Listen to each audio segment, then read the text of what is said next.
बहराइच की जो वीडियो सामने आ रही है, उनके घर के आगे से जुलूस निकल रहा है। बंदा एक उसके घर में घुस के उसका जो हरा झंडा है, जो उसका धार्मिक झंडा है, उसे उसने तोड़ दिया, उसे गिरा दिया, उसके साथ साथ उसकी ग्रिल भी गिर गई। उसके बाद अपना भगवा झंडा वहां ला रहा है। क्या मतलब होता है इस चीज का भाई?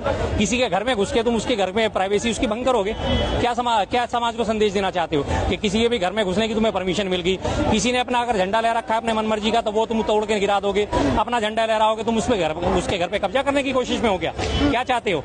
तो उसके बाद दंगा भड़काई, जाहिर सी बात है। और प्रशासन यही चाहता था कि दंगा भड़के। लगातार भड़काऊ नारे लग रहे थे, पुलिस वालों ने कुछ नहीं बोला कि भड़काऊ नारे लग रहे हैं तो इन्हें चुप कराया जाए। किसी को पुलिस वाले देख रहे हैं, उस तमाम वीडियो में पुलिस वाले आराम से इधर से उधर कंधों पे बंदूक टांगे घूम रहे हैं। उनकी हिम्मत नहीं पड़ रही कि उस भीड़ को वो एक तरफ कर सकें, किसी तरह साइड में कर सकें। कोई नजर ही नहीं आ रहा कहीं भी। पुलिस कहीं से कंट्रोल करती नजर नहीं आ रही उस मुद्दे को। जब मुद्दा भड़क गया पूरी तरह, अच्छी तरह जब आग फैल गई है, अब जाके पुलिस वालों के बयान आ रहे हैं कि हम दंगा नहीं भड़कने देंगे। और डीजीपी की एक छोटी सी वीडियो वायरल हो रही है 6 सेकंड की, हाथ में पिस्टल लिए घूम रहे हैं कि ठोक देंगे। उनका भी भाषा यही है, ठोक देंगे। किसको ठोकोगे? ठोकने का काम तो तुम्हारा पहले था, पहले नेस्तो नाबूद होके चला करो। आज से 20-50 साल हो गए यहाँ पे हमारे पुरानी दिल्ली से लगातार जब रामलीला के दिनों में यहाँ से सवारी निकलती है, फतेहपुरी मस्जिद के पास से होती, बल्ली महारान से होती हुई, जामा मस्जिद के पास से, नई सड़क से होती हुई, लगातार हौज काजी होती हुई वापिस आके खत्म होती है। आज तक कभी कोई सवारियों पे किसी ने कोई उंगली नहीं उठाई। दुनिया दोनों तरफ खड़ी होकर देखती थी। अब तो शायद पता नहीं हो रही है, बंद होगी, निकल रही है अब तो, अभी भी कम निकलती है। अब तो पहले डेली निकलती थी। लेकिन वहाँ पे क्या होता है, लगातार घर के आगे से निकलती है और जोश भरे नारे, मुसलमानों को काट दो, मुगलों को काट दो। अरे भाई, मुगल ही थोड़े मुसलमान थे, ये तो देखो, इतिहास तो पढ़ के देखो। पर इनका तो सीधा सीधा एक समझा दिया गया, मुगल मतलब मुसलमान। मुगलों ने किसको हराया था? मुगलों ने भी तो मुसलमान शासक को ही हराया था, इब्राहिम लोधी को हराया था, पर वो नजर नहीं आएगा इन्हें। एक वो सीधा सीधा नैरेटिव पकड़ रखा है कि उनको काटो और बांटो और ये करो। ने बोला कि जब लाउड स्पीकर चल रहा था तब भी तो ध्यान देना चाहिए ना, लाउड स्पीकर में क्या बज रहा था? बिल्कुल ठीक बात है, भड़काऊ नारे बज रहे हैं, भड़काऊ गाने बज रहे हैं। और जो बार बार हर बार इसी तरह के रैलियों में नारे लगते हैं, जो बाबर तेल लगाओ डाबर का, वंश मिटा दो बाबर का। तो भाई क्या मतलब है इस चीज का? तुम्हें अपनी आस्था प्रदर्शन करनी है, अपनी आस्था प्रदर्शित करनी है तो अपनी आस्था के गात गाओ, भजन गाओ, अपने आराम से राम राम करते हुए यात्रा निकालो। दुर्गा यात्रा निकाल रहे थे तुम, दुर्गा ने चालीसा पढ़ो, दुर्गा सप्तशती पढ़ो। क्या जरूरत है तुम्हें दूसरे को प्रोवोक करने की? भाई जब ऐसे करोगे तो दंगा भड़केगा। और प्रशासन ने क्या, वहाँ का शासन ही यही चाहता है कि दंगा भड़के, आने वाली सीटों में जो है वो चुनाव है, जो 10 सीटों पे वोट गोल बंद होगा तो हमें मिलेगा। सीधी सी बात है, वही वो चाहते थे, वही उनकी मंशा पूरी हो गई। प्लानिंग के तरीके से हुआ है क्या? प्री प्लानिंग है? प्री प्लानिंग ही होती है। अब इसमें मारा कौन जाता है? ये तो देखो ना, क्या हर आम आदमी को मैं बार बार यही अपील करता हूँ, भाई नेताओं के बहकावे में मत आओ, इनके चक्करों में मत पड़ो। गृह मंत्री जिनके ऊपर पूरे देश की सुरक्षा की जिम्मेदारी है, उनका बेटा तो जयशाह बैठा हुआ मौज ले रहा है, आईसीसीआई का अध्यक्ष भी बन गया, उससे पहले बीसीसीआई का अध्यक्ष भी बन गया। और तुम क्या कर रहे हो? तुम जाके लोगों के झंडे गिरा रहे हो, बाद में तुम गोली खा रहे हो। तुम्हें क्या मिला? तुम्हारा घर परिवार तो रुल गया।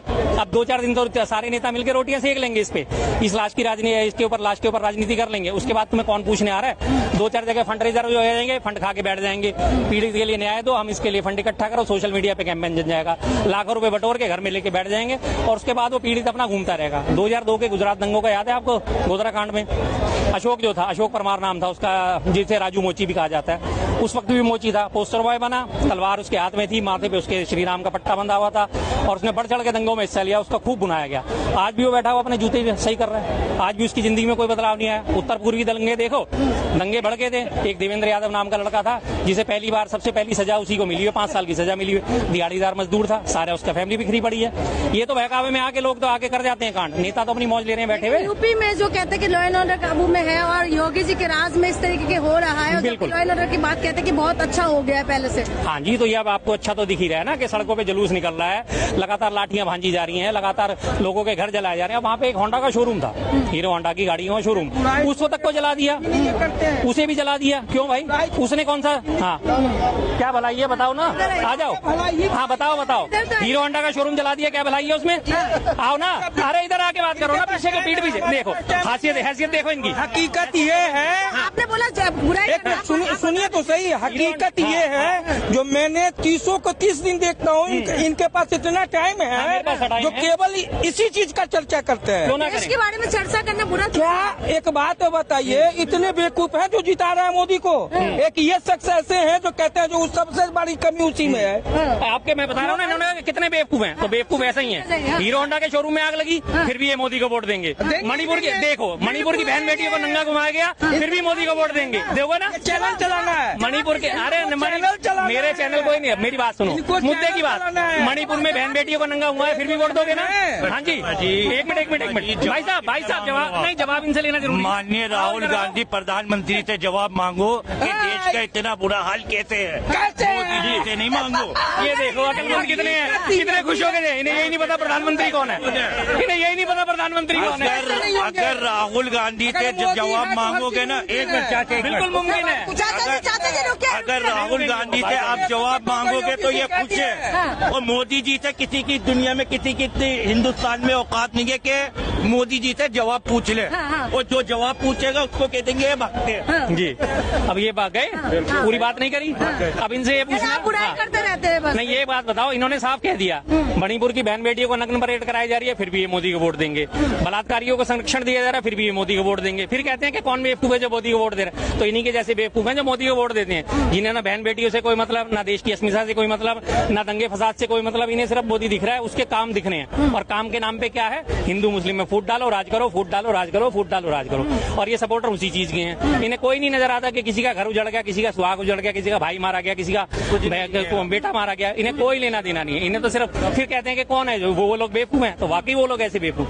जी जी बिल्कुल, उपचुनाव की वजह से हो रहे हैं। जाहिर सी बात है उपचुनाव की वजह से, और साथ में जो इनसे पहले भी इलेक्शन हरियाणा के निपटे हैं और जम्मू कश्मीर के निपटे हैं, इससे पहले लगातार तमाम नेताओं ने जो भड़काऊ बयान दिए थे, बटोगे तो कटोगे, हिंदू एक हो जाओ, हिंदू अपनी रक्षा के लिए शास्त्र भी उठाओ, शस्त्र भी उठाओ। लगातार तस्वीरें सोशल मीडिया पे लोगों की वायरल हो रही हैं, जो इसको सपोर्ट करने वाले हिंदू करने वाले लोग हैं। एक हाथ में तलवार ले रखी है और अपने घर में शस्त्र रखा है कि नहीं, शस्त्र भी उठाओ, शास्त्र भी उठाओ। क्यों उठाएं शस्त्र हम भाई? क्या बात है शस्त्र उठाने के लिए? शस्त्र उठाएगा कौन? हमारे सैनिक उठाएंगे शस्त्र। अगर बॉर्डर पे हमारे साथ परेशानी तो सैनिक शस्त्र उठाएंगे। हम अपने घर में किसके लिए शस्त्र उठाएं?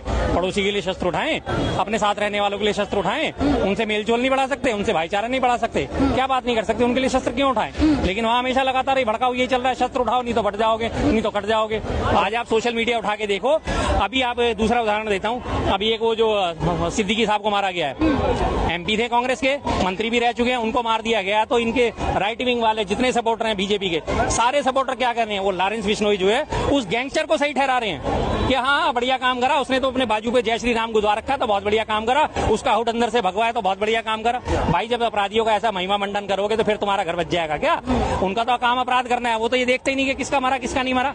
मारने वाले को तो मारने वाले से मतलब होता है, मारने से उसे ये नहीं देखना होता कि वो अंधा है, जवान है, बूढ़ा है, क्या है। सीधी सी बात है, शेर होता है, उसे शिकार करने से मतलब है ना, उसे ये मतलब कि उसने भैंसा मारा, ना उसने हिरण मारा, या उसने खरगोश मारा, या उसने सुअर मारा, उसे तो पेट भरना है। वही हालत इनकी है। अब वो सबको मारे जा रहा है और सारा राइट विंग आज बड़ी खुशियां मना रहा है। अरे वाह हिंदुओं का नया मसीहा आ गया, अरे जाके चरण चूम लो उसके भाई, जाके तलवे चाट लो उसके। तो वही हालत है भाई साहब भी बोल के गए कि कुछ भी हो जाए। हॉस्पिटल में भी आग लगा, हॉस्पिटल में आग लगा दिया। पूछो इनसे ऐसे लोगों की कौन सी मानसिकता भाई?